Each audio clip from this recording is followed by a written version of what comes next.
नमस्कार। अजय चतुर्वेदी। आप सभी देख रहे हैं हमारे सामने स्क्रीन पर एक पर्यावरणविद, गांधीवादी प्रोफेसर महेश विक्रम जी, महात्मा गांधी काशी विद्यापीठ से आपका बहुत लंबे अरसे तक जुड़ाव रहा। आज भी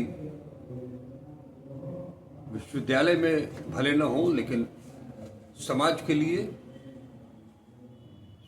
गांधीवादी मैंने जैसे बताया, तो गांधी के विचारों को जनता के बीच पहुंचाने के लिए लगातार प्रयासरत हैं।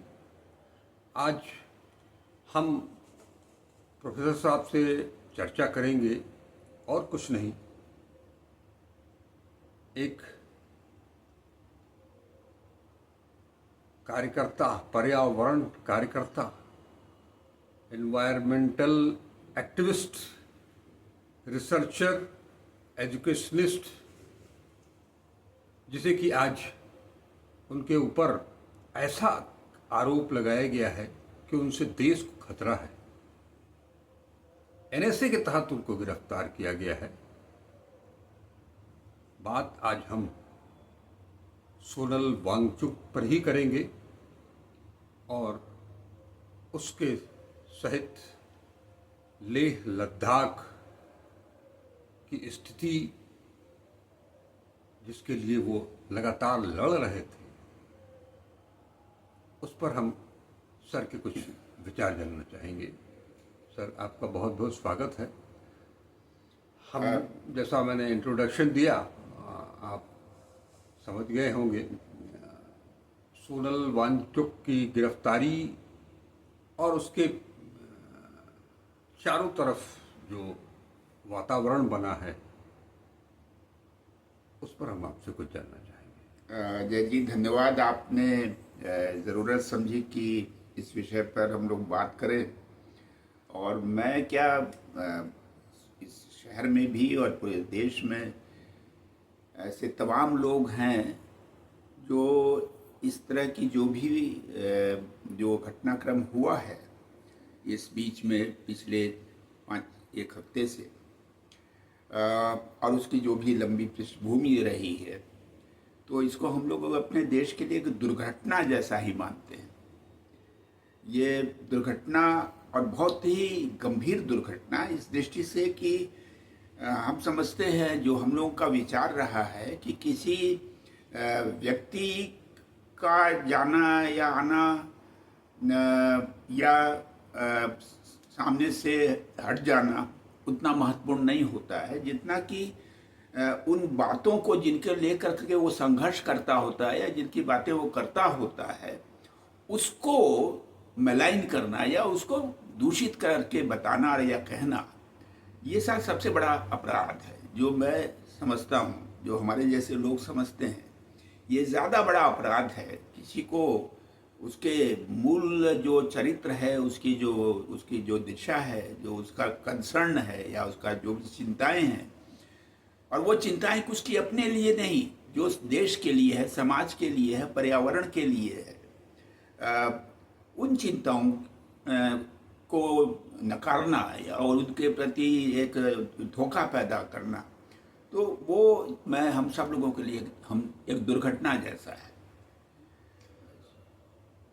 जी, आप कुछ बता रहे थे। हाँ, हम लोगों के लिए, हमारे जैसे लोगों के लिए तो ठीक है।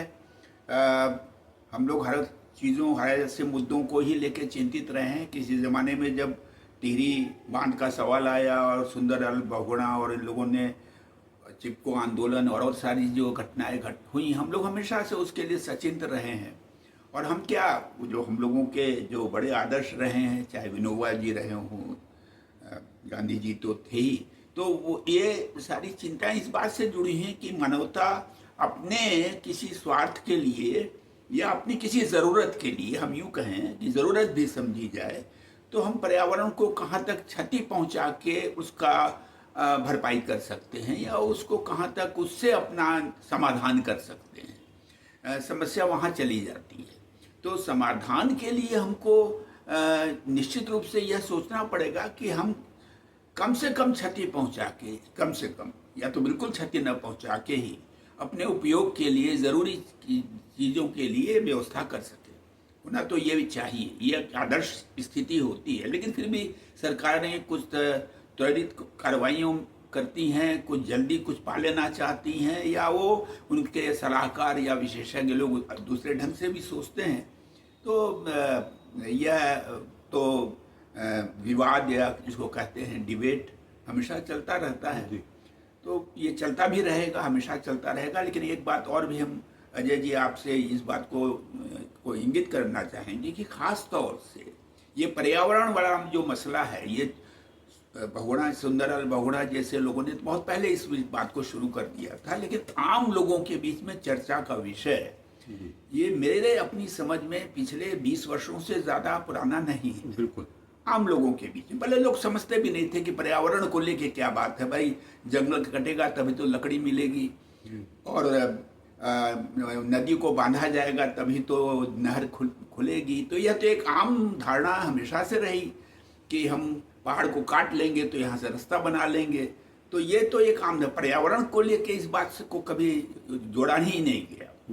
लेकिन बाद में निश्चित रूप से ऐसा लोगों ने महसूस किया, और मैं ये भी बात कहने में कोई संकोच नहीं करूँगा कि खास तौर से जो समाज का वह वर्ग जो इसका आनंद उठा रहा था या जिसको इसका लाभ मिल रहा था इन सारी योजनाओं परियोजनाओं से और सारी चीज़ों से, स्वयं जब वह प्रभावित होता दिखाई दिया कि उसको लगा कि कहीं पर सड़क की लैंडस्लाइड से ज़्यादा दिक्कत हो रही है, या कहीं ज़्यादा पानी बरस रहा है, या कहीं क्लाउड बर्स्ट जैसी घटनाएं रोज होने लगी हों। ये तो कोई नई चीज़ नहीं थी, लेकिन वो रोज होने लगी हों। और हाँ, हमारे आम जनजीवन और छोड़ दीजिए, हमारे शहरों में भी हमारा रास्ते बंद हो जा रहे हों पानी से और विभिन्न कारणों से, तो उसकी चिंता दूसरे ढंग से शुरू हुई कि ये हमारे आम जीवन को प्रभावित करने वाली चीजें हैं। तो जब वहां से बातें आनी शुरू हुई तो जो आम जनता है, जो कमजोर लोग हैं, या जो इस बारे में कहीं प्रतिरोध खड़ा नहीं कर पाते हैं, या प्रतिरोध करते भी हैं तो जिनको सुना नहीं जाता रहा है, पहले भी हम ये बात कह रहे हैं, तो तब ये आम चिंता का विषय बनना शुरू हुआ। अब हम जिस अवस्था में पहुंच चुके हैं, अब हमको ये बताने की जरूरत नहीं हम लोगों को रह गई कि इसके दुष्परिणाम कहाँ तक पहुंच चुके हैं। इस संदर्भ में जब हम वांगचुक वाली घटना को देखेंगे, तिब्बत की घटना को देखेंगे, आपके लेह की घटना को, लद्दाख की घटना को देखेंगे, तो कहीं ज्यादा गंभीर चुनौतियां हमारे सामने दिखाई देती हैं। ये एक मूल बात है। वांगचुक साहब के बारे में जो कुछ हम लोग जानते रहे हैं, सुनते रहे हैं, जानते रहे हैं, अब तो आप सभी लोग जानते हैं कि वो एक आदर्श व्यक्ति के रूप में, उनके ऊपर तो एक पिक्चर भी बन गई, 3 इडियट, आप सब लोग जानते हैं। तो वो आखिर एक आदर्श चरित्र के रूप में उसको रेखांकित किया गया तभी तो। अच्छा, और मैं अगर कहूँ कि किसने रेखांकित किया, तो चेतन भगत की किताब का अगर हवाला दिया जाए तो चेतन भगत तो कॉर्पोरेट से आए हुए थे।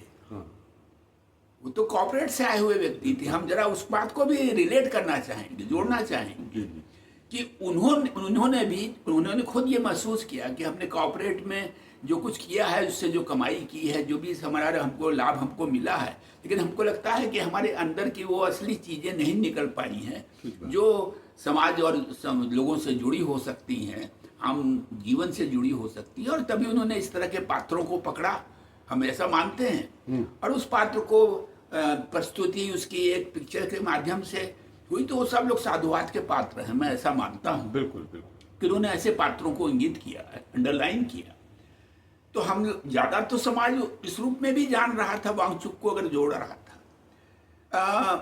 और अगर वर्तमान घटनाओं से थोड़ा पीछे होके देखें तो हम सब लोग जानते हैं कि यह एक पर्यावरणविद के साथ, शिक्षा के एक विद्वान होने के साथ ही, साइंटिस्ट होने के साथ, इनोवेटर होने के साथ, हम आपको कहने में जरा भी हम लोगों को संकोच नहीं होना चाहिए कि हम लोग के यहाँ चाहे जितनी भी पढ़ाइयाँ हो रही हों, चाहे साइंस की, टेक्नोलॉजी की, रिसर्च की, जो भी हो रही हों, गिनती के भी आदमी आपको नहीं मिलेगा जो इनोवेट करते हो, हाँ, जिन्होंने कुछ आविष्कार करके दिया हो। हम दूसरों के आविष्कारों को ग्रहण करते हैं और बहुत ज़्यादा हुआ तो उसकी कॉपी कर लेते हैं। जी, हमारी अपनी मूल सोच के साथ, मूल आवश्यकताओं के साथ जो आवश्यकताएं हैं उनके अनुसार कोई इनोवेशन होता तो नहीं दिखाई देता। और वो ऐसी पृष्ठभूमि में, ऐसी परिस्थितियों में वांगचुक जैसा व्यक्ति उस डिफिकल्ट टेरेन में, उस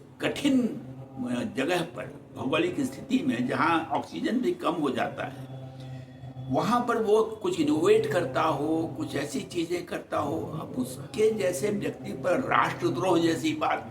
बताइए, भारतीय सेना के लिए हाँ। जो आइस स्तूप, जी। एक हाँ। टेंट, आइस स्तूप के अलावा वो एक टेंट बनाना सोलर एनर्जी, सोलर पावर से लेकर के, कि वो गर्म रहे और वहाँ पर सेना हमारी जो है वो आराम से रह सके, जिस ठंड में वहाँ जीवन गुजारना मुश्किल होता है, उसके लिए वो आदमी काम कर रहा है।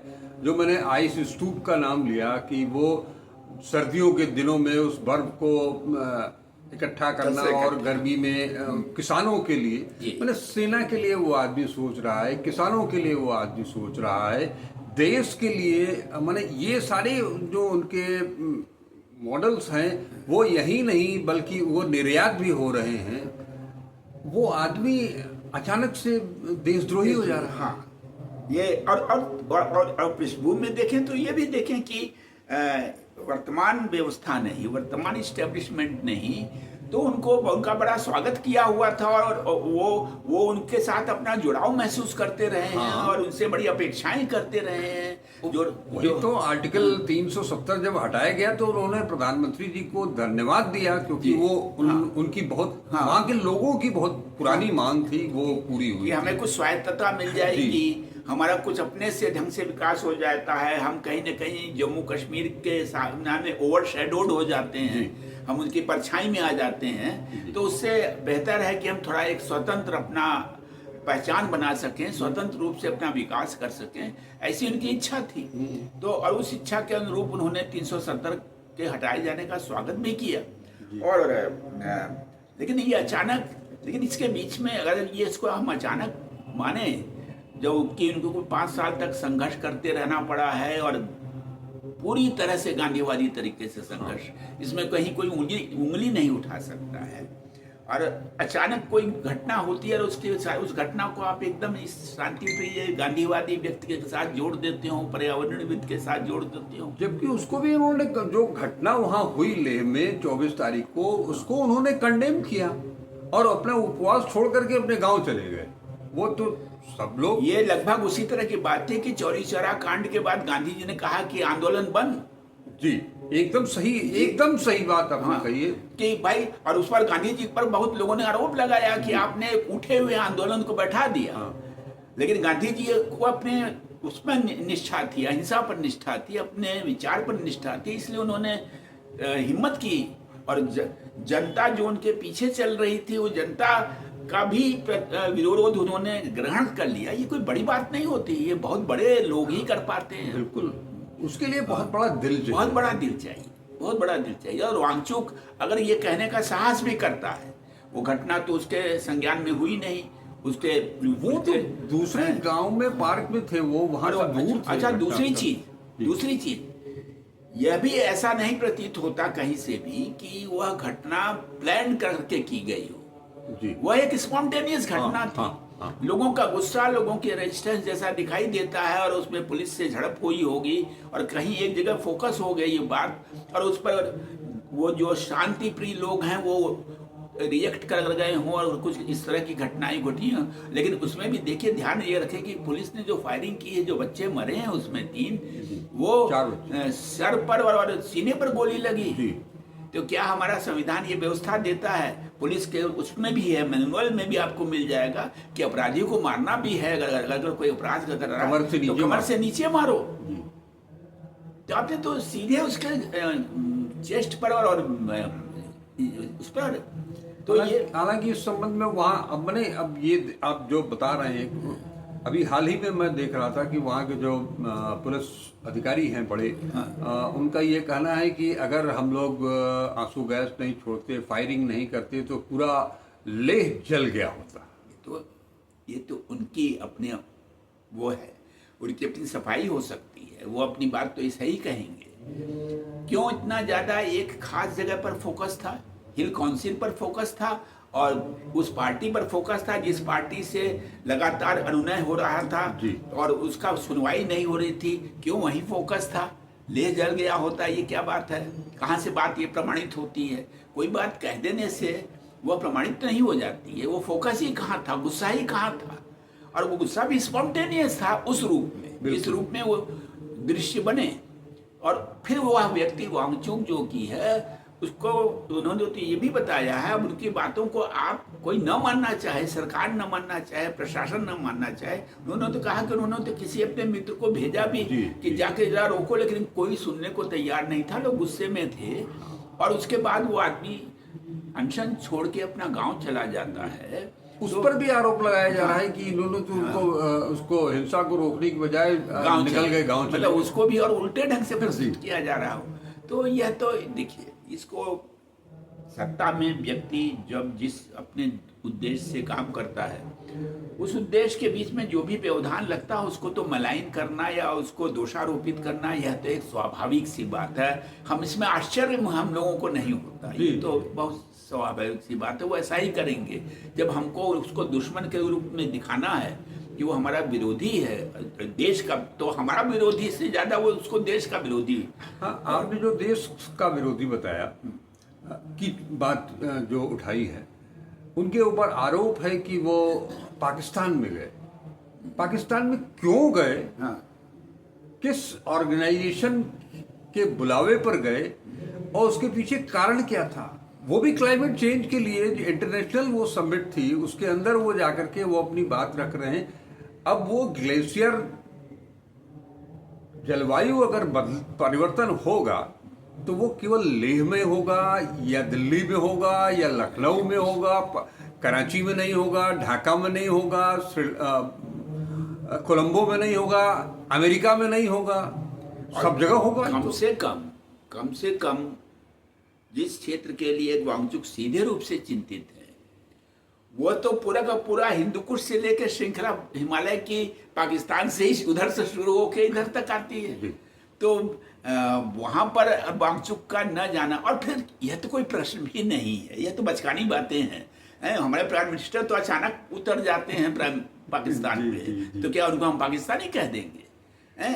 वो ठीक है, एक कर्टसीज भी होती हैं, जरूरतें होती हैं, और कब, और हम तो उस पर और हास्यास्पद होता है कि हम आज मैच भी खेलते हैं पाकिस्तान से और हाथ नहीं मिलाते हैं। ये क्या तमाशा है? इससे ज्यादा बचकानापन, जैसे छोटे बच्चे लड़ाई करते हो कि हम जब तुम्हारी गुल्ली नहीं देंगे, तुम्हारा डंडा नहीं देंगे, उस टाइप की बात होती है। और खेल भी रहे हैं और हाथ भी नहीं मिला रहे हैं। यह तो इससे ज्यादा हास्यास्पद, हमको शर्म आती है।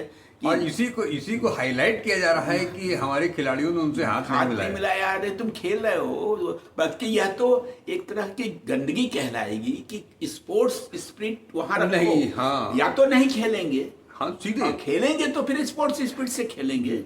मैंने इस पर एक आपने खेल का ये एशिया कप का जिक्र किया, इस पर आपको बताऊं कि एक वीडियो मैंने बनाया था। मैंने ये कहा था कि या तो आप उस टूर्नामेंट में भाग ही नहीं लेते, जब आप भाग ले रहे हैं तो ये भी विरोध बेकार की चीज है कि हम वो मैच नहीं खेलेंगे। क्यों नहीं खेलेंगे साहब?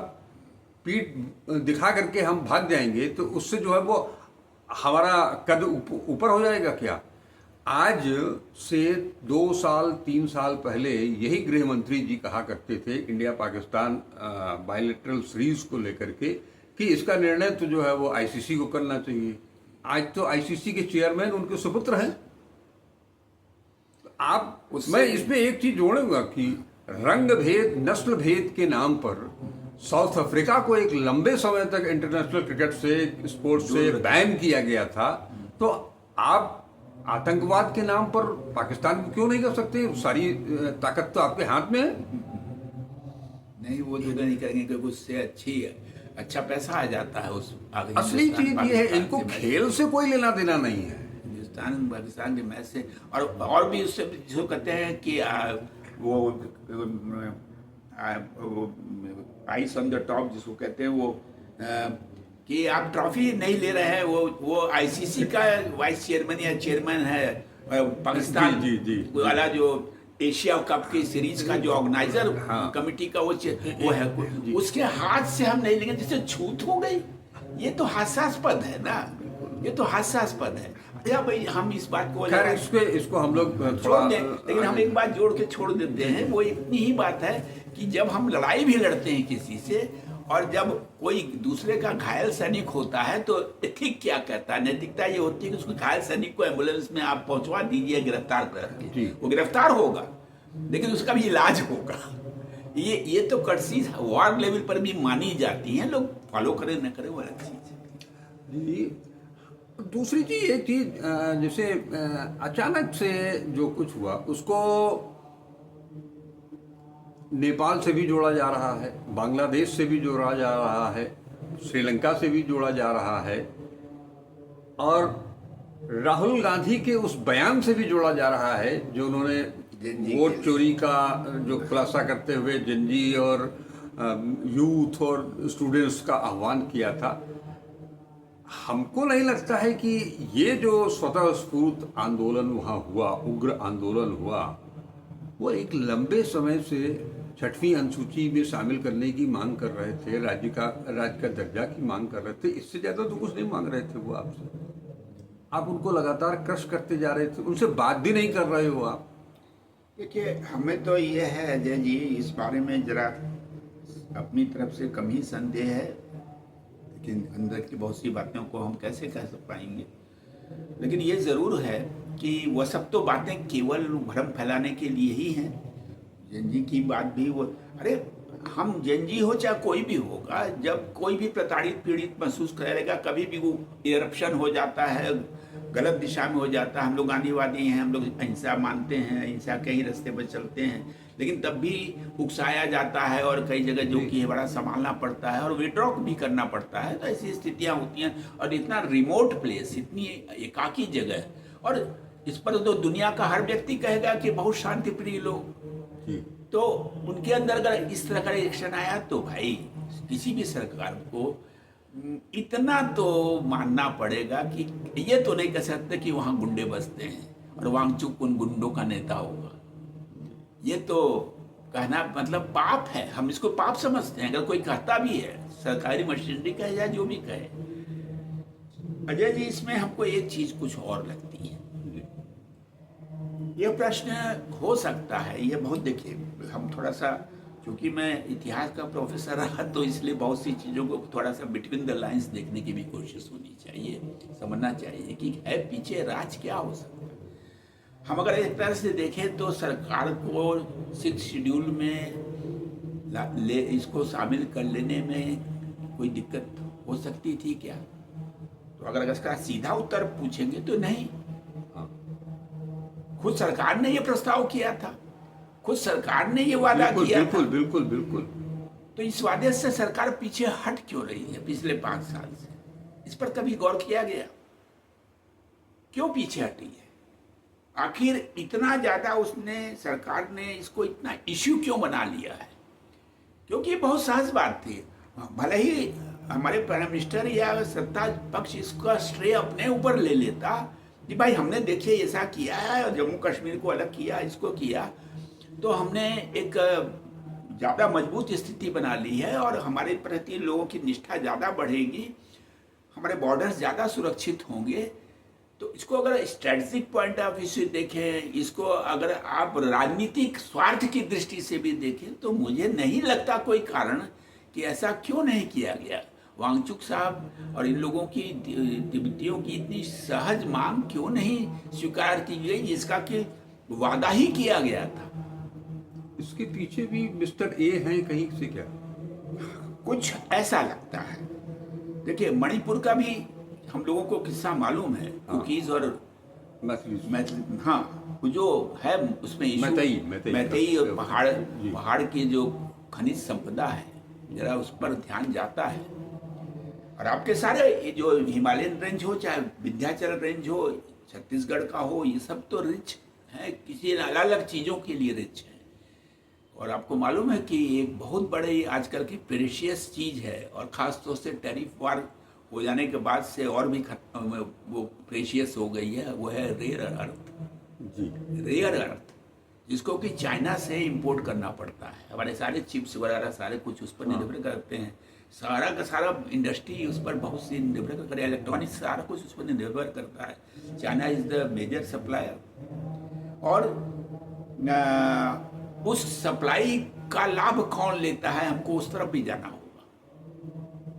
उस सप्लाई का लाभ हमारी कौन सी इंडस्ट्रीज लेती है जी। और कौन से इंडस्ट्रीज लेते हैं। तो क्या ऐसा कुछ नहीं है, ठीक, अगर देश के हित में, स्वार्थ देश के हित में अगर सोचें तो बात पर्यावरण की वहाँ भी आती ही है कि हम अपने देश में अगर कोई चीज़ है दबी हुई, छिपी हुई, उसको वो हमारे देश के लिए उपयोगी हो भी सकती है, तो हम उसको कैसे छेड़ेंगे और क्यों छेड़ेंगे और कब छेड़ेंगे, उसके बहुत सारे आयाम बनते हैं। वो ऐसे ही नहीं बन जाते हैं। ठीक बात। और अगर हम 6 शेड्यूल में उसको अलाउ, वहाँ पर चीज़ों को अलाउ कर देते, तो फिर तो हमारे हाथ कट जाते हैं कि हम ज़्यादा उसमें हस्तक्षेप कर सकें। एक सोच ये भी बनती है, एक समझ ये भी बनती है कि क्योंकि अन्य कोई कारण समझ में नहीं आता कि सरकार तो इसकी वाहवाही लेके रह सकती थी। सरकार तो इस वांगचुक को अपने पाले में हमेशा अपने साथ जोड़ के अपने बगल में बैठा सकती थी, अब उस श्रेय भी अपने ऊपर ले सकती थी। तो ऐसा क्यों कि ये प्रतिरोध, और प्रतिरोध भी इस सीमा तक, देशद्रोह तक बात चली जाए, प्रतिरोध इस सीमा तक कि आप कहा जाए कि फॉरेन फंडिंग हो रही है। दुनिया भर के इस तरह की आरोप उसके ऊपर। कल एक छोटी सी गोष्ठी में हम थे, और एक ग्रामीण व्यक्ति ने हमसे कहा, उसने अखबार पढ़ा हुआ था, उस अखबार में उसने सारा कुछ करोड़ों रुपया वांगचुक जो कि हैं विदेशों से लेके खपा गए हैं, वो विदेशों से पैसा लेता था। वो बेचारा बहुत ही व्यक्ति, ग्रामीण व्यक्ति, वो कुछ नहीं जानता था, उसने अखबार पढ़ लिया था। अब ये तो पाप है। हमने कहा, वो वृद्ध थे, हमने कहा कि ऐसा मत कीजिए, ऐसा मत कीजिए, आप पाप कर रहे हैं, आपको नहीं मालूम उस व्यक्ति के बारे में, आप जाने बिना सब कुछ बोल दे रहे हैं। अखबार में था तो अखबार में तो यही तो सरकार करती है, अखबार में है, टेलीविजन में है, तो वही ना लोग जान रहे हैं, वही तो चीज़ें हैं। तो निश्चित रूप से अजय जी आप लोग बड़ा काम कर रहे हैं कि जनता के बीच। एक चीज मैं आपसे पूछना चाहूंगा कि मतलब उससे दोनों चीजें एक दूसरे से रिलेटेड हैं, दो छोटे छोटे सवाल हैं और उसको जल्दी से संभव भी करेंगे। एक जो लद्दाख लेह का इलाका है, एक तरह से हम उसको एक सैंडविच के रूप में देखते हैं, पाकिस्तान और चाइना के रूप के बीच। अभी हाल में जो ऑपरेशन सिंदूर हुआ, उस दौरान भी हम लोगों ने ये देखा कि पाकिस्तान और को पूरी मदद की चाइना ने। ऐसी स्थिति में आज जो वहाँ का माहौल बन रहा है या बना दिया गया है, क्या एक खतरे की घंटी नहीं दिखाई देती? निश्चित इस बात को तो हम लोगों को पहले इसी रूप में समझ लेना चाहिए कि लद्दाख हमारा बॉर्डर स्टेट है, एकदम बॉर्डर है। और जैसा आपने कहा कि सैंडविच है, एक तरफ पाकिस्तान का, और एग्जैक्टली वही सियाचिन बॉर्डर से जुड़ी चीज़ें, जिसको लेके सारा समस्या, इधर गलवान घाटी वाला मामला चाइना से जुड़ा हुआ, चीन की सड़क ऊपर से जा रही हो, ये सारी चीज़ों के बीच में जो एक बड़ी लंबी प्लानिंग चाइना की है और पाकिस्तान के साथ हाथ मिला के चल रही है, उस पृष्ठभूमि में तो हमें और भी ज़्यादा सचेत और सतर्क होने की ज़रूरत है। और ख़ास तौर से किसी भी सत्ता की शक्ति तो उसकी जनता होती है। हम जिस भूगोल पर शासन करते हों, चाहे वो बड़ा से बड़ा आतताई शासक भी क्यों न रहा हो, अगर वहाँ की जनता उसके साथ नहीं होती है तो वो फिर कुछ ही दिनों का मामला होता है। यह तो मान लेना पड़ेगा। और वह दोनों का नुकसान करती है, वो जनता उसके हाथ से जाती है और उसका शत्रु फायदा उठाता है, दूसरे लोग फायदा उठाते हैं। बिल्कुल। तो यह बहुत दुर्भाग्य की स्थिति होगी। हम लोग के लिए बहुत गहरी चिंता का। आपको याद होगा कि कारगिल के समय में भी कारगिल में रहने वाले चरवाहों ने ही सूचना दी थी कि पाकिस्तानियों ने ऊपर जी चौकी जी बना जी रखी जी जी है। अब वहाँ के लोगों को आप देशद्रोही कह देंगे, वहाँ के नेता को आप देशद्रोही कह देंगे, इतना जनप्रिय व्यक्ति को देशद्रोही कह देंगे। तो ये तो हम समझते हैं कि गलती हो रही है, बहुत बड़ी गलती हो रही है। हम समझते हैं कि अगर शासन अपनी सत्ता को बनाए रखने के लिए भी ऐसा कर रहा है तो उसका रास्ता अच्छा नहीं है। बहुत बहुत शुक्रिया सर। आपने बहुत सारा कई फैक्टर्स पर बहुत हमारे दर्शकों को, मुझको भी बहुत सारी जानकारी दी। इसके लिए एक बार फिर से आपका बहुत बहुत आभार। धन्यवाद। नमस्कार। धन्यवाद अजय त्रिवेदी।